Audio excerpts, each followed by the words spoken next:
আসসালামু আলাইকুম। আশা করি সকলে ভালো আছেন।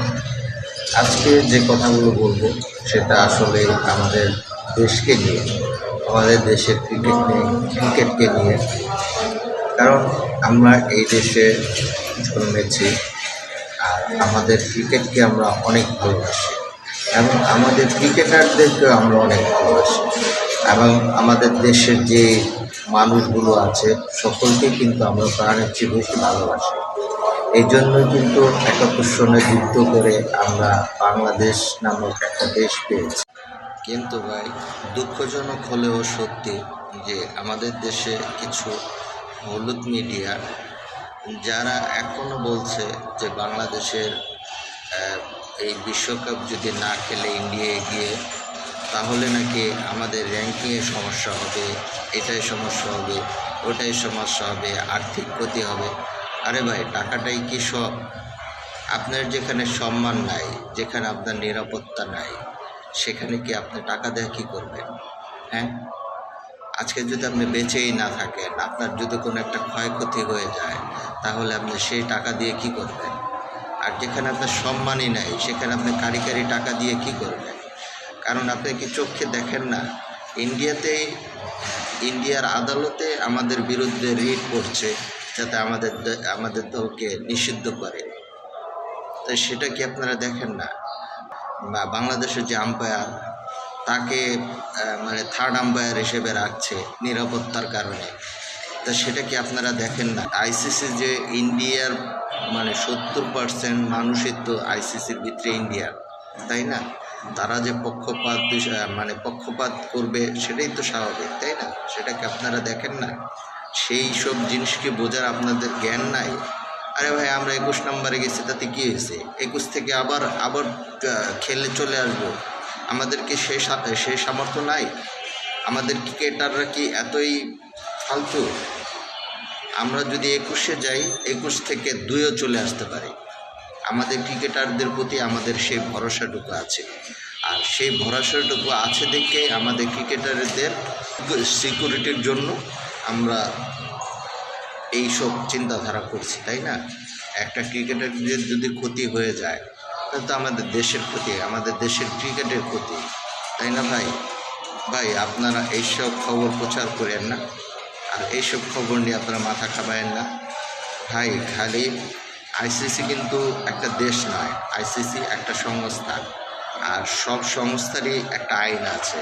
আর বাংলাদেশ কিন্তু এমনি খেলায় চলে আসে নাই। বাংলাদেশ তাদের নিজের যোগ্যতায় খেলায় আসছে, এবং তাদের যোগ্যতায় আজকে বাংলাদেশ এই বিশ্বকাপে খেলছে। আর বাংলাদেশকে যদি আপনি সেখান থেকে আউট করতে চান, অবশ্যই আপনাদেরও সেটার জবাবদিহি করতে হবে। আর আমরা অবশ্যই আইনিভাবে সব কিছু করব, কারোর সাথে গাওজোয়ারি করব না। আর আমরা আইসিসিকে বলতে চাই যে অবশ্যই আমাদের প্রতি সুবিচার করবেন এবং আপনি নিরপেক্ষ থাকবেন। আর অবশ্যই বাংলাদেশ ক্রিকেট বোর্ড বিসিবিকে বলতে চাই, আপনারা আন্তর্জাতিক আদালতে যদি কেস করেন, আমরা ১৭ কোটি জনগণ, পুরো বাংলাদেশের প্রত্যেকটা মানুষ, প্রত্যেকটা জনগণ আপনাদের পক্ষে আছে।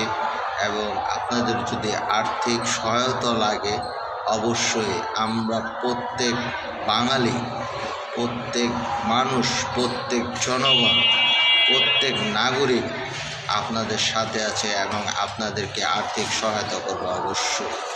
তারপরও আমরা অন্যায়ের কাছে মাথা নত করব না। আর অবশ্যই আমরা বাংলাদেশি এবং আমরা বাঙালি, আমরা কখনো অন্যায়ের কাছে মাথা নত হই নাই, আর হব না। কারণ ৭১-এ যুদ্ধ করে বাংলাদেশ পেয়েছি, অন্যায়কে দূর করেছি, আমাদের অধিকার বুঝে পেয়েছি। ২৪-এ আন্দোলন করে আমরা আমাদের নতুন করে আবারও অধিকার ফিরে পেয়েছি। এখানে আমরা কারো দাসত্ব করতে চাই না, কারো অন্যায় আবদার আমরা মেনে নিতেও পারবো না।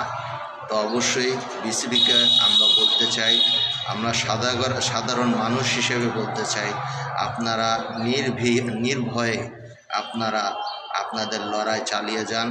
আমরা প্রত্যেকটা জনগণ আপনাদের পাশে আছি এবং প্রত্যেকটা ক্রিকেটারকে বলবো অবশ্যই আপনারা শক্ত মনে, শক্ত চিত্তে এবং বীরের মতো বুক চিতিয়ে বিসিবির পাশে থাকেন এবং বিসিবিকে সাহায্য করেন।